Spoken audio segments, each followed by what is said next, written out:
पिछले वीडियो में अपन ने बात कर ली थी सूक्ष्म जीवों के 4 प्रकार पढ़े थे। फिर उसके बाद में अपन ने बात की लाभकारी सूक्ष्म जीव और हानिकारक सूक्ष्म जीव।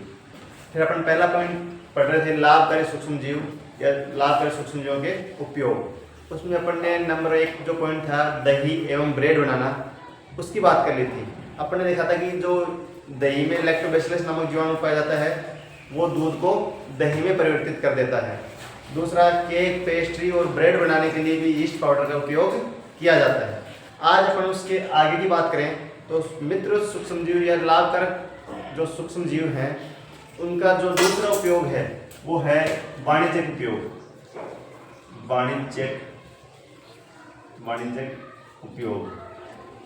वाणिज्यिक उपयोग या इसको अपन बोले औद्योगिक उपयोग।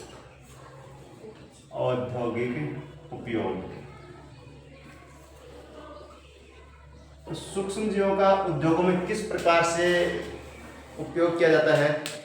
तो जो है गेहूं है, चावल है, फलों के जो रस हैं, उन फलों के रस में उपस्थित प्राकृतिक शर्करा को यीस्ट पाउडर द्वारा अपन अल्कोहल और एसिटिक एसिड में बदल सकते हैं।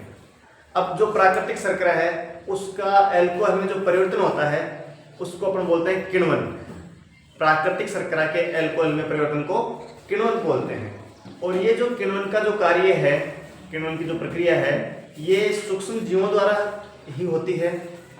अब इसमें क्या होता है कि किण्वन की जो प्रक्रिया है उसमें जो सूक्ष्म जीव हैं वो प्राकृतिक शर्करा या ग्लूकोज को ऑक्सीजन की अनुपस्थिति में सरल कार्बनिक पदार्थों और कार्बन डाइऑक्साइड में बदल देते हैं। तो इसको अपन लिखें वाणिज्यिक उपयोग में, तो इसमें अपन लिखेंगे प्राकृतिक शर्करा के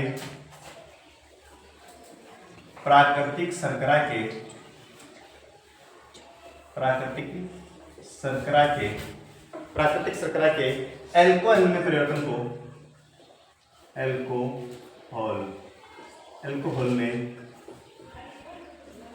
को प्राकृतिक शर्करा के अल्कोहल में परिवर्तन को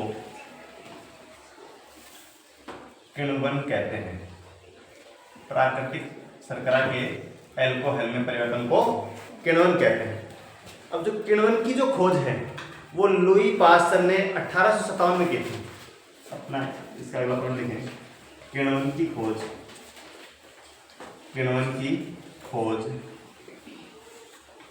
लुई पास्चर ने 1857 में की थी। अब इसकी अपन दूसरी परिभाषा लिखना चाहें तो दूसरी परिभाषा अपन ये लिख सकते हैं कि सूक्ष्म जीव, दूसरी परिभाषा है सूक्ष्म जीव ऑक्सीजन की अनुपस्थिति में सूक्ष्म जीव ऑक्सीजन की अनुपस्थिति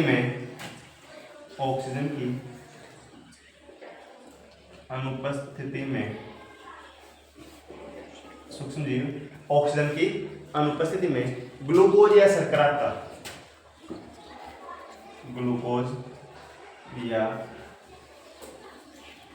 शर्करा को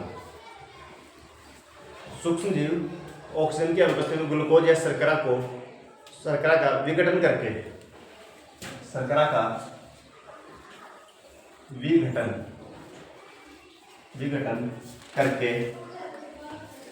उसे सरल कार्बनिक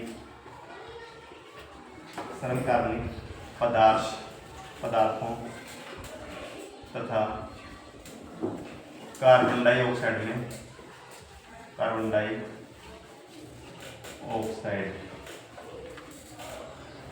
सूक्ष्म जीव ऑक्सीजन के अनुपस्थिति में ग्लूकोज या शर्करा का विघटन करके उसे सरल कार्बनिक पदार्थों तथा कार्बन डाइऑक्साइड में परिवर्तित कर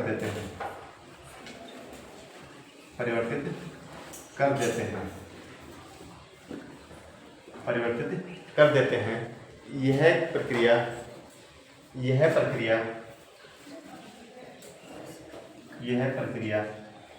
किण्वन इंग्लिश में इसको बोलते हैं फर्मेंटेशन, या इसको अपन लिखें फर्मेंटेशन कहलाती है। यह प्रक्रिया फर्मेंटेशन कहलाती है। अब इसको अपन लिखना चाहें अभिक्रिया के तौर पे तो अपन ये लिख सकते हैं हवा, तो इसे अपन लिखें ग्लूकोज या शर्करा। अब इस पे अपन लिखें ऑक्सीजन की अनुपस्थिति, ऑक्सीजन की अनुपस्थिति। यहाँ पे अपन लिखें सूक्ष्म जीव, तो सूक्ष्म जीव ऑक्सीजन की अनुपस्थिति ग्लूकोज या शर्करा को सरल कार्बनिक पदार्थ, सरल कार्बनिक पदार्थ plus carbon dioxide gas, carbon dioxide gas, इसको अपन लिखें CO2, इसमें बदल देते हैं। तो यह प्रक्रिया क्या कहलाती है? किण्वन कहलाती है। और किण्वन की जो खोज है वो लुईस पास्टर ने 1857 में की थी। इसके बाद में अगला जो पॉइंट है सूक्ष्म जीवों का उपयोग अपन कहाँ पे करते हैं, तो अगला पॉइंट है औषधि निर्माण में। औषधि निर्माण में कई बार क्या होता है, सूक्ष्म जीव जो हैं वो हमारे शरीर में प्रवेश कर जाते हैं, जिनसे शरीर क्या हो जाता है, बीमार हो जाता है। और जब शरीर बीमार हो जाता है तब अपन एंटीबायोटिक्स दवाएं लेते हैं, जिन्हें प्रतिजैविक औषधियाँ बोलते हैं। तो उनके उपयोग से फिर अपन जो बीमारी है वो खत्म हो जाती है, शरीर ठीक हो जाता है। तो औषधि उपयोग की बात करें तो सबसे पहला जो प्रतिजैविक खोजा गया था वो खोजा गया था पेनिसिलिन। और उस प्रथम प्रतिजैविक की खोज जो है वो अलेक्जेंडर फ्लेमिंग ने 1929 में की थी।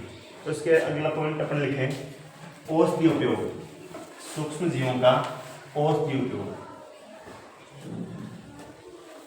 सूक्ष्म जीवों का औषधि उपयोग।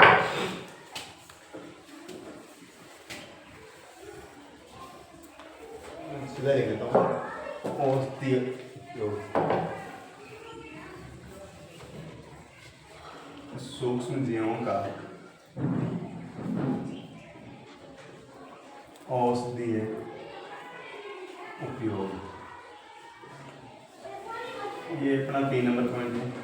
इसमें अपन लिखें तो शरीर में सूक्ष्म जीव प्रवेश करने से, शरीर में सूक्ष्म जीव प्रवेश करने से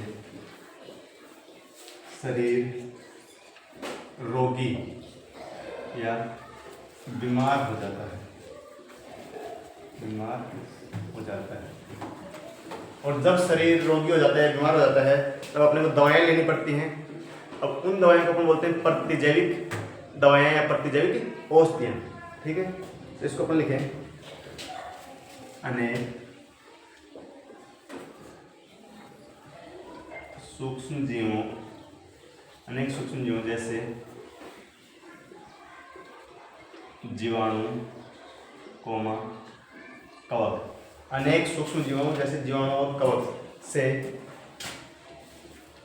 अनेक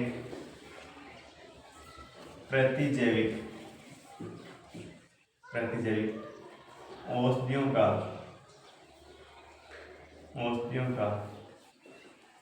निर्माण किया जाता है, औषधियों का निर्माण किया जाता है। अब यहाँ पे एक शब्द नया है, प्रतिजैविक औषधियाँ। इनको अपन अंग्रेजी में एंटीबायोटिक्स बोलते हैं। तो प्रतिजैविक औषधियाँ क्या होती हैं? वे औषधियाँ या सूक्ष्म जीवों द्वारा बनी हुई वे औषधियाँ जो शरीर में रोग पैदा करने वाले सूक्ष्म जीवों की वृद्धि को या तो बिल्कुल नष्ट कर देती हैं या उनकी वृद्धि को रोक देती हैं, प्रतिजैविक औषधियाँ कहलाती हैं। इसको अपन लिखें प्रतिजैविक औषधियाँ, प्रतिजैविक औषधियाँ। इनको इंग्लिश में लिखते हैं एंटीबायोटिक्स, प्रतिजैविक औषधियाँ। प्रतिजैविक औषधि क्या होती है? इसको अपन लिखें तो सूक्ष्म जीवों द्वारा निर्मित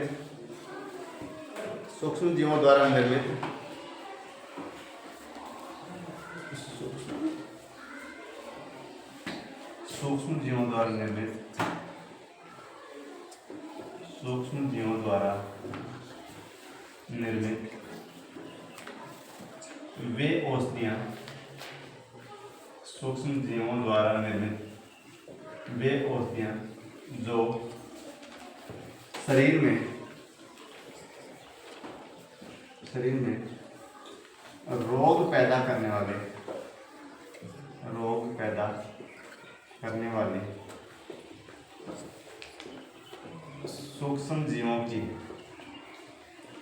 सूक्ष्म जीवों की वृद्धि को रोक देती हैं या उन सूक्ष्म जीवों को नष्ट कर देती हैं,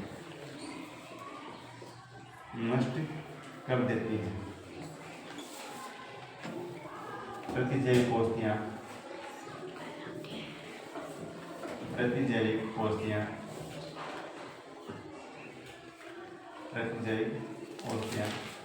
कहलाती हैं।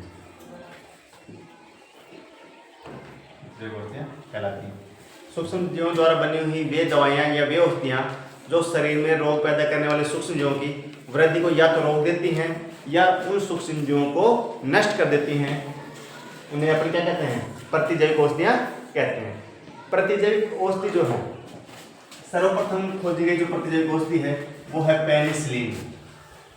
सर्वप्रथम खोजी गई प्रतिजैविक औषधि है पेनिसिलिन। तो अपन लिखें सर्वप्रथम खोजी गई प्रतिजैविक औषधि, सर्वप्रथम खोजी गई प्रतिजैविक औषधि पेनिसिलिन है।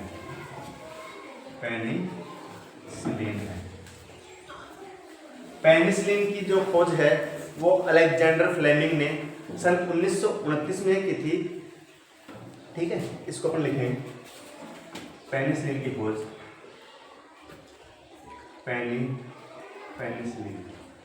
पेनिसिलिन की खोज सन 1929 में अलेक्जेंडर फ्लेमिंग ने की थी। यहाँ से प्रश्न कक्षा 8 की परीक्षा में पूछा जाता है कि प्रथम जो प्रतिजैविक औषधि है उसका नाम क्या है? पेनिसिलिन। और पेनिसिलिन की खोज 1929 में अलेक्जेंडर फ्लेमिंग ने की थी। अब पेनिसिलिन के अलावा अन्य प्रतिजैविक औषधियाँ कौन कौन सी हैं, तो उनके उदाहरणों की अपन बात करें तो अपन लिखें प्रतिजैविक औषधियों के उदाहरण। प्रतिजैविक औषधियों के उदाहरण, तो पहला तो है पेनिसिलिन।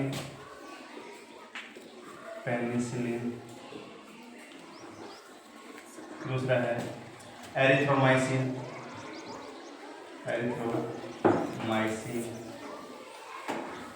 पहला है पेनिसिलिन, दूसरा है एरिथ्रोमाइसिन, अगला है स्ट्रेप्टोमाइसिन,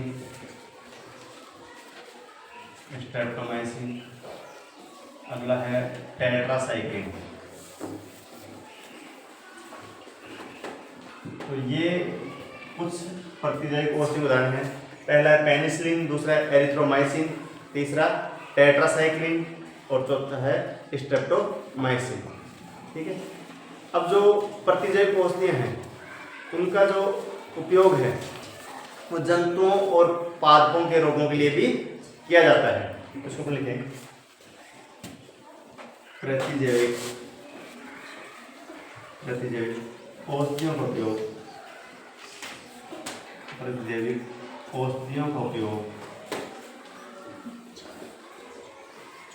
जंतुओं तथा पादपों को रोगों, जंतु तथा पादपों के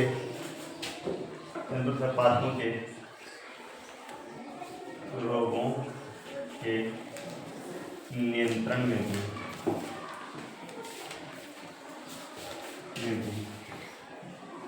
किया जाता है। प्रतिजैविक औषधियों का उपयोग जंतुओं तथा पादपों के रोगों के नियंत्रण में भी किया जाता है। अब जो विषाणु है, विषाणु से होने वाले जो रोग हैं उन पे प्रतिजैविक औषधियों का कोई असर नहीं होता। इसको अपन एक नोट में लिख लेते हैं, नोट में लिखें अपन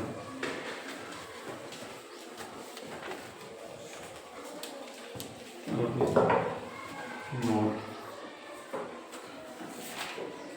विषाणु द्वारा